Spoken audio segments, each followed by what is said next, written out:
Om Swastiastu.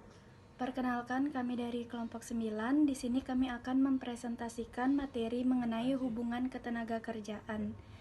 Sebelum kami memulai presentasi pada sore hari ini, kami akan memperkenalkan diri terlebih dahulu. Saya Niputu Arwidiartini, absen 4 sebagai moderator, dan teman saya. Perkenalkan, nama saya Nikada Yupitasari, nomor absen 2. Perkenalkan, nama saya Gusti Ayu Tania Puspita Dewi, nomor absen 01. Perkenalkan, nama saya Komang Wahyu Junia Prawana, absen 20. Perkenalkan, nama saya Putu Dia Yulandari, absen 34. Baik, untuk mempersingkat waktu, kami akan mulai presentasi pada sore hari ini. Untuk pemakalah, waktu dan tempat saya persilahkan. Baik, di sini saya akan mempresentasikan tentang pengertian hubungan ketenagakerjaan, unsur dalam pemeliharaan, dan tujuan pemeliharaan hubungan kerja. Di sini, hubungan ketenagakerjaan adalah hubungan kesinambungan antara kelompok karyawan dengan manajemen perusahaan. Di Indonesia, istilah hubungan ketenagakerjaan sejak tahun 1974 diganti dengan istilah hubungan industrial Pancasila. Hubungan industrial merupakan keseluruhan hubungan kerjasama antara semua pihak yang tersangkut dalam proses produksi di suatu perusahaan. Pengusaha memiliki kepentingan atas kelangsungan dan keberhasilan perusahaan karena ingin mencapai keuntungan yang sepadan dengan modal yang diinvestasikan. Dengan adanya keterlibatan dalam proses produksi, maka muncullah apa yang disebut hubungan, yaitu hubungan antara pengusaha, karyawan, atau serikat pekerja, pemerintah maupun masyarakat. Hubungan kerja adalah hubungan antara dua belah pihak, yaitu pihak pekerja dan pengusaha. Dilihat dari segi hukum, hubungan kerja adalah hubungan antara buruh dan majikan yang terjadi setelah diadakan perjanjian kerja, di mana buruh menyatakan kesanggupannya untuk bekerja pada majikan dengan menerima upah, dan majikan menyatakan kesanggupannya untuk memperkerjakan buruh dengan membayar upah. Perjanjian kerja adalah suatu perjanjian di mana pihak ke satu mengikat diri untuk bekerja dengan menerima upah dari pihak lainnya, di mana pihak lainnya tersebut mengikatkan diri untuk memperkerjakan pekerja dengan membayar upah. Hal-hal yang tercakup dalam perjanjian kerja meliputi macam pekerjaan yang dijanjikan, waktu berlakunya perjanjian kerja, upah pekerja yang berupa uang untuk setiap bulan, waktu istirahat, besarnya bagian keuntungan perusahaan yang menjadi bagian pekerja dan cara menghitungnya jika ada, peraturan tentang pensiun dan penyediaan hari tua jika ada, bagian upah lain yang menurut perjanjian menjadi hak pekerja. Di sini ada 3 unsur dalam memelihara hubungan tenaga kerja. Yang pertama, kerja. Di dalam hubungan kerja harus ada pekerja tertentu sesuai perjanjian, karena itulah hubungan ini dinamakan hubungan kerja. Yang kedua, upah. Setiap hubungan kerja selalu menimbulkan hak dan kewajiban di antara kedua belah pihak dengan berseimbang. Dalam hubungan kerja, upah adalah merupakan salah satu unsur pokok yang menandai adanya hubungan kerja. Pengusaha berkewajiban membayar upah dan pekerja berhak atas upah dari pekerjaan dilakukannya. Perintah. Di dalam hubungan kerja harus ada unsur perintah, yang artinya yang satu pihak berhak memberikan perintah dan yang pihak lain berkewajiban melaksanakan perintah. Di dalam hal ini, pengusaha berhak memberikan perintah kepada pekerja dan pekerja berkewajiban mentaati perintah tersebut. Kemudian ada tujuan pemeliharaan hubungan. Yang pertama, untuk meningkatkan produktivitas kerja karyawan. Yang kedua, meningkatkan disiplin dan menurunkan absensi karyawan. Yang ketiga, meningkatkan loyalitas dan menurunkan turnover karyawan. Memberikan ketenagaan, keamanan, dan kesehatan karyawan. Meningkatkan kesejahteraan karyawan dan keluarganya. memperbaiki kondisi fisik, mental, dan sikap karyawan.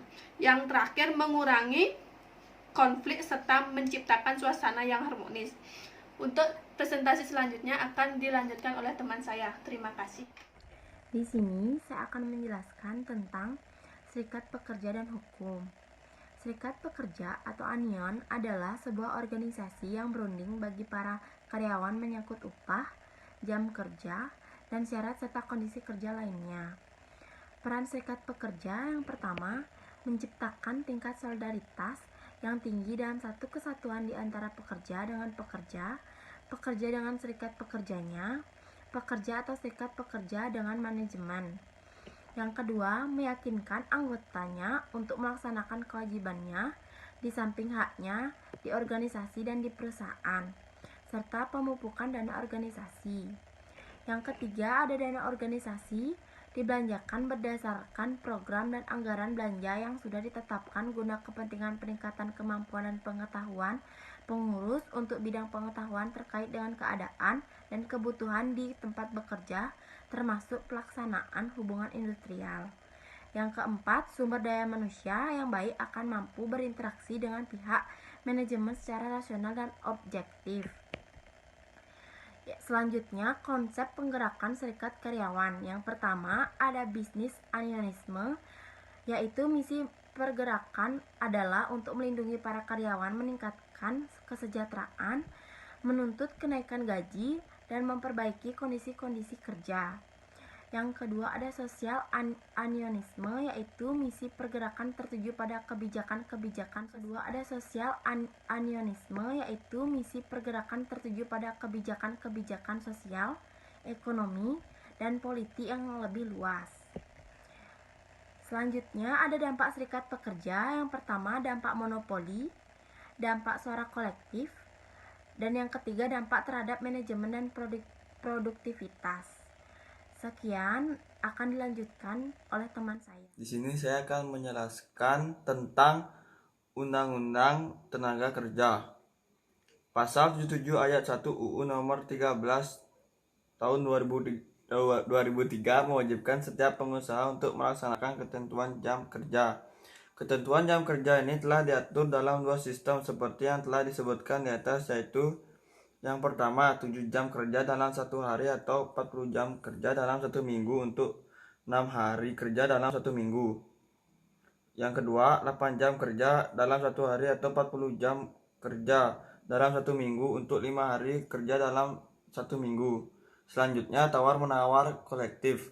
Tawar kolektif adalah proses kewajiban kerjasama antara pengusaha dan perwakilan karyawan untuk bertemu pada waktu yang tepat dan dengan maksud baik dengan memerhatikan upah, jam kerja, dan syarat serta kondisi pekerja atau negosiasi kesepakatan atau adanya pertanyaan yang muncul saat itu dan pelaksanaan kontrak tertulis yang menggabungkan kesepakatan yang diraih jika diminta oleh salah satu pihak, tetapi jika kewajiban tidak mengharuskan salah satu pihak untuk setuju dengan sebuah usulan atau meminta pembuatan sebuah kusensi. Dan selanjutnya akan dilanjutkan oleh teman saya. Baik, di sini saya akan menjelaskan materi mengenai penahanan, perselisihan, dan keluhan. Penahanan, perselisihan, dan keluhan. Perselisihan. Undang-Undang Nomor 2 Tahun 2004 tentang penyelesaian hubungan industrial. Undang-Undang PHI. Dalam pasal 1 angka 1 memberikan definisi perselisihan hubungan industrial sebagai berikut. Perbedaan pendapat mengakibatkan pertentangan antara pengusaha atau gabungan pengusaha dengan pekerja atau buruh atau serikat pekerja karena adanya perselisihan mengenai hak, perselisihan kepentingan, perselisihan pemutusan hubungan kerja, dan perselisihan antar serikat pekerja dalam satu perusahaan. Jenis-jenis perselisihan dalam hubungan industrial. Perselisihan hak merupakan perselisihan yang timbul karena tidak dipenuhinya hak akibat adanya perbedaan pelaksanaan atau penafsiran terhadap ketentuan peraturan perundang-undangan, perjanjian kerja. Perselisihan kepentingan merupakan perselisihan yang timbul dalam hubungan kerja karena tidak adanya kesesuaian pendapat mengenai pembuatan atau perubahan syarat-syarat kerja yang diterapkan dalam perjanjian kerja. Perselisihan pemutusan hubungan kerja merupakan perselisihan yang timbul karena tidak adanya kesesuaian pendapat mengenai pengakhiran hubungan kerja yang dilakukan oleh salah satu pihak. Perselisihan antar serikat pekerja atau serikat buruh dalam satu perusahaan merupakan perselisihan antar serikat pekerja atau serikat buruh, namun terbatas hanya dalam satu perusahaan. Pada saat terjadi suatu perhubungan industrial, langkah awal yang harus dilakukan yaitu dengan melakukan penyelesaian secara internal terlebih dahulu. Pertama, melalui mekanisme musyawarah yang disebut dengan bipartit. Bipartit merupakan perundingan antar pekerja atau buruh atau serikat pekerja dengan pengusaha untuk menyelesaikan perselisihan hubungan industrial. Keluhan. Prosedur keluhan tenaga kerja biasanya menangani permasalahan seperti ketidakhadiran, pembangkangan, lemburan, dan peraturan pabrik. Prosedur ini memberikan sebuah sistem yang teratur di mana baik pengusaha dan serikat pekerja menentukan apakah suatu tindakan itu melanggar kontrak. Sebagian besar kontrak persetujuan kolektif berisi prosedur keluhan yang sangat spesifik. Kontrak tersebut menyebutkan berbagai langkah dalam prosedur tersebut, batas waktu yang terkait dengan setiap langkah, dan aturan khusus seperti semua tuntutan pelanggaran kontrak harus dikurangi hingga tertulis. Hal yang boleh dilakukan untuk menangani keluhan: menyelidiki dan menangani setiap kasus seolah hal itu pada akhirnya mengakibatkan arbitrase.